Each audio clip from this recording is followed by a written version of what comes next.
Rick, Rick, Rick, Rick, hey, Rick, Rick, Rick, hey, Rick, come on, hey, Rick, Rick, Rick,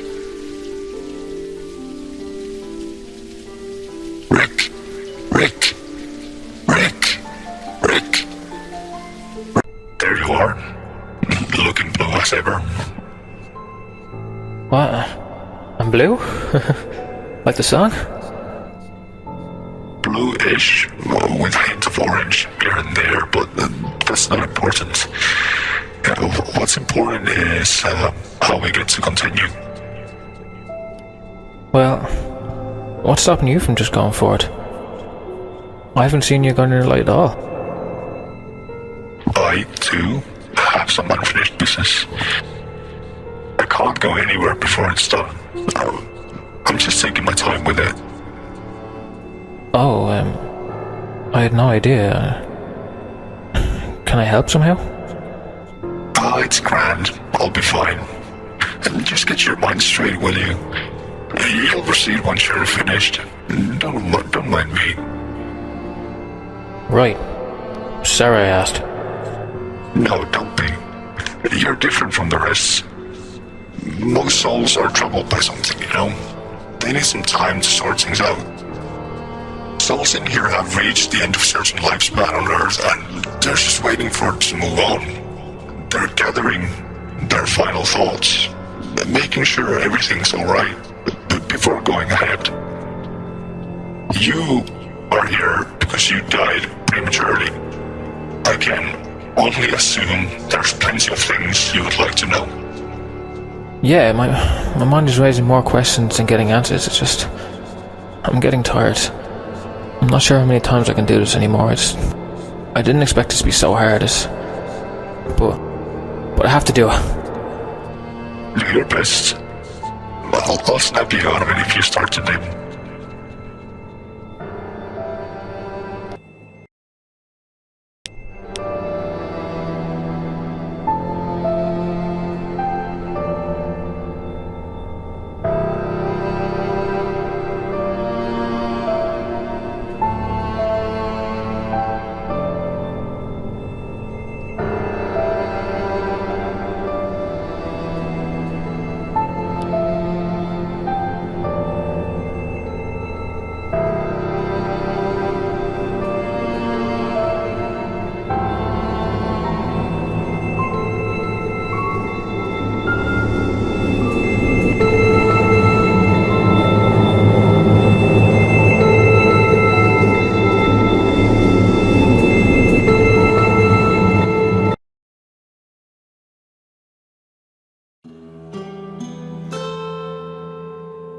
This looks like...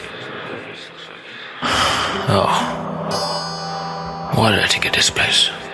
I don't even remember being sick that often. I hate hospitals.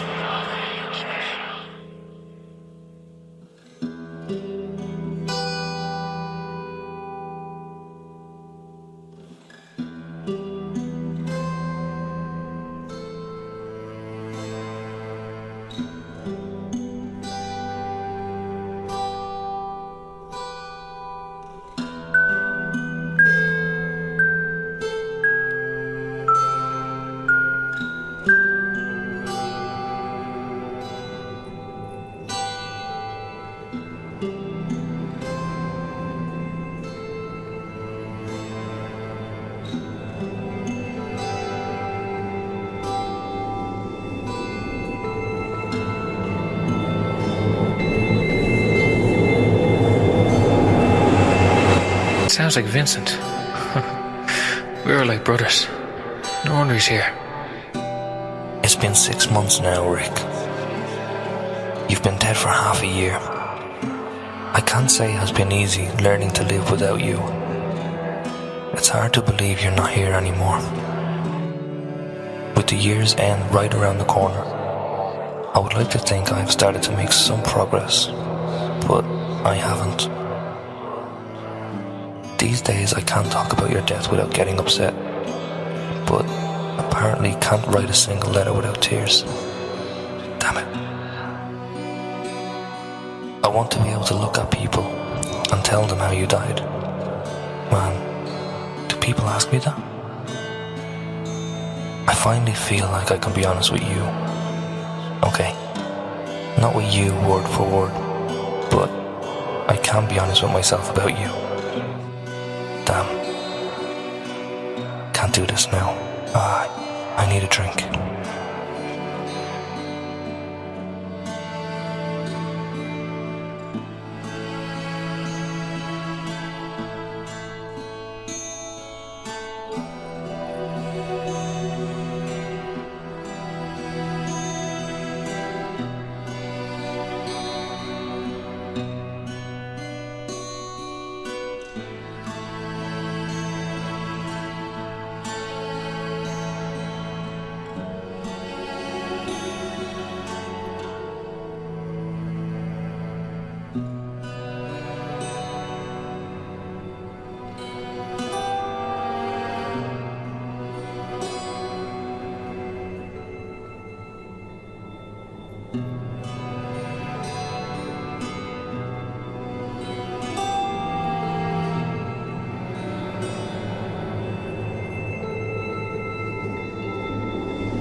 It's been so hard to pick up the pen, Rick. I'm sorry it's been another 6 months. I've been trying to relieve the guilt of our last meeting when you were alive. It was such a moronic argument I can't even begin to describe it. The fact that I called you every name under the sun turned out to be our last conversation we ever had will haunt me for the rest of my life. The man who never, ever lifted a finger against me left this earth while being angry at me. How could one forgive that to himself? Man, this is so frustrating. I am incredibly sorry that I was never as proud of you as you were of me. When Simon was born, I should have supported you 3 more. By the time Sylvie was walking, I should have done something. But I didn't. I couldn't. I still don't have the answer to what that something could have been. But I just can't shake this feeling I wasn't there for you when you needed a friend. In a decent book, we would have been a great duo. You the hero, saving the day, and me the sidekick, fighting for the average Joe. But in this one, the sidekick stays as the hero passes away. Read the last words. Reach the back cover. Empty the glass. Exit the stage.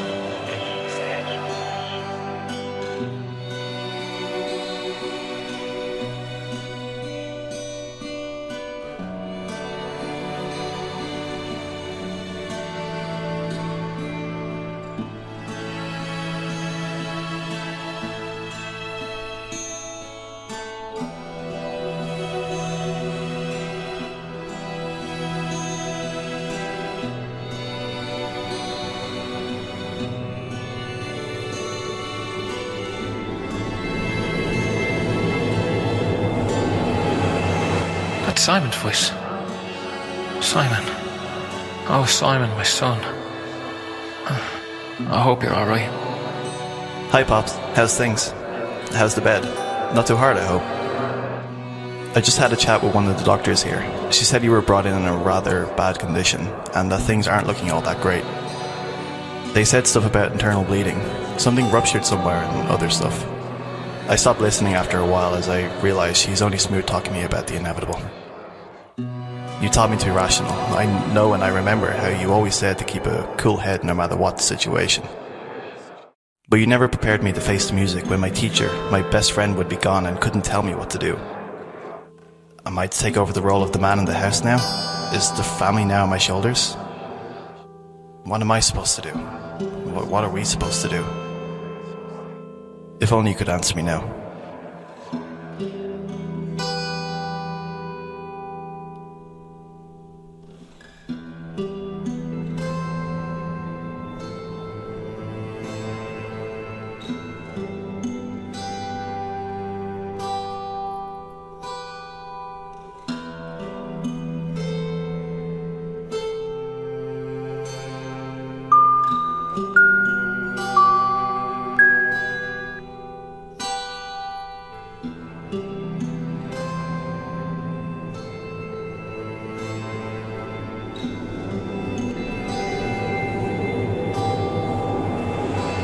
Simon must have been coming here every day until the end. What horrors did I put that boy through?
Hi, Pops. How's things?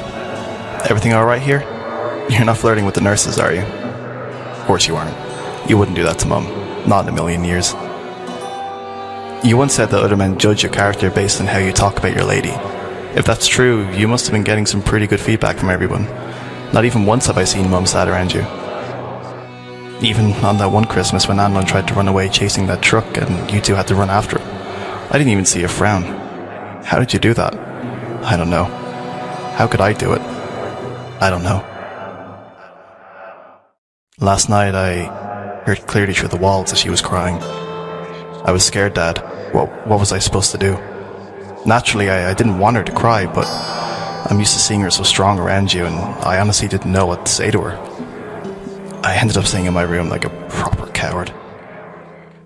Oh, she's coming in with Sylvie now. She told me that they were coming in later, but I guess Sylvie got off school early. I'll come back tomorrow at the same time, Pops. I have to get to practice.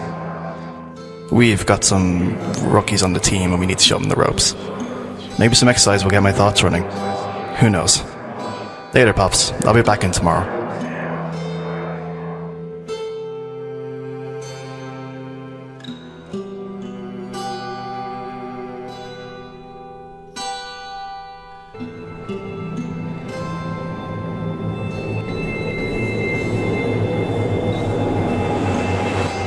Hi, Pops. How's things? Are the nurses treating you well?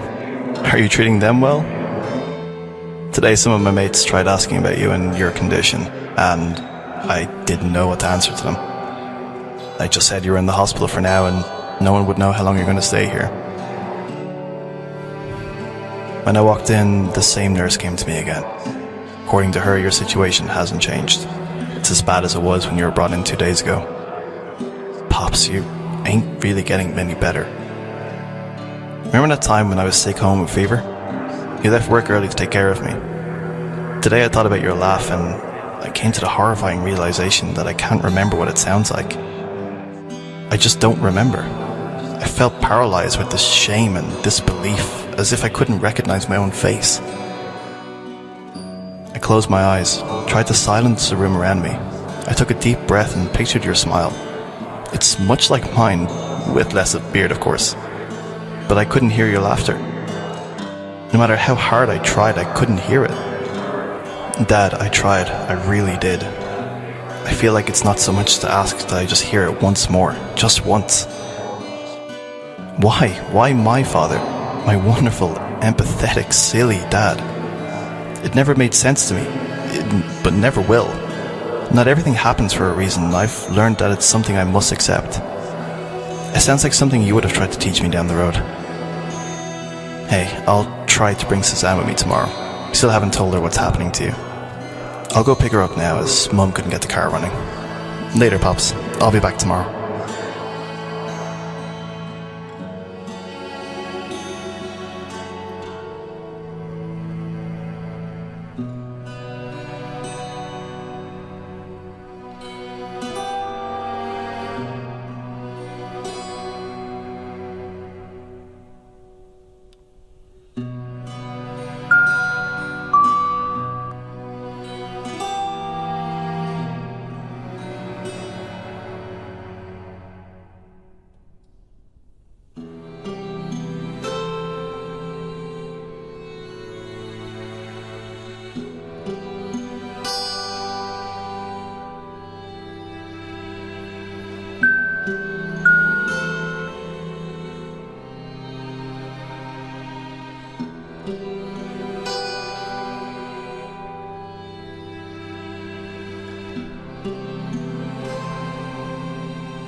Hi, Pops. How's things?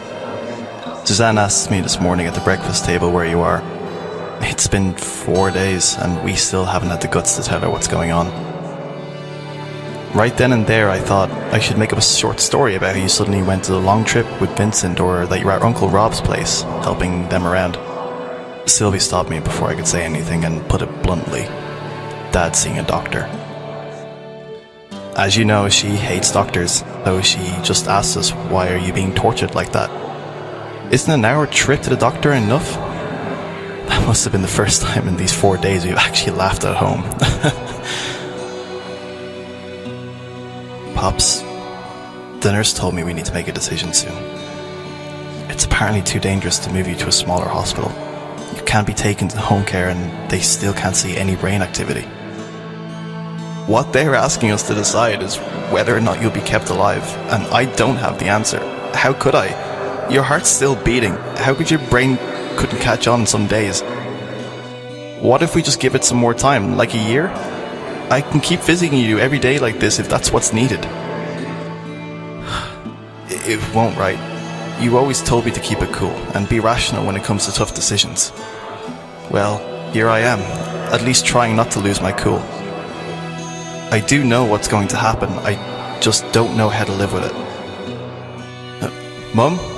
Mum? How long have you been standing there?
Hi, Pops. How's things?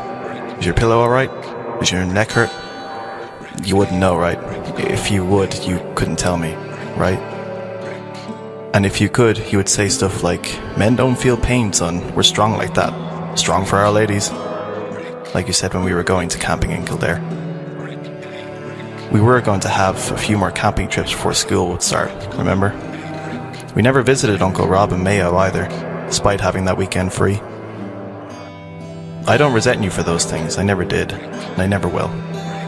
Right now, there are days I was unable to spend with you, and I blame myself for not giving you as much time as you deserved. Pops, I came over to talk to you and tell you what's going on. We are going to pull the intubation tube out of you in a bit. You most likely won't be able to breathe on your own after that. To maintain the promise we made in Kildare that day, I will not let them keep you in the state anymore. You never wanted to be an empty shell. A vegetable, like you phrase it. You probably won't be with us any longer after a while, and I wanted to be the one to tell you. We will take your ashes to the park in Newbridge. Rob said that's where you met Mum for the first time. Mum's doing fine, by the way. She wants to speak with you as well, I'm sure. So, I think I'll be heading out now. The nurse will come by soon with the drop to make sure you don't feel a thing. Don't fight it when it happens. We will all be there. Take care, Pops, and I'll see you out there one day. Don't be afraid to leave us behind. I love you.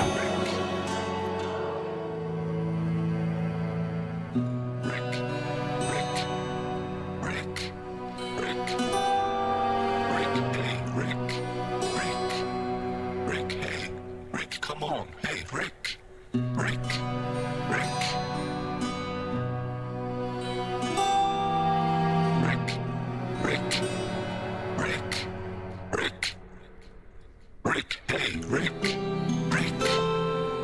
Hey, Rick, come on. Hey, Rick.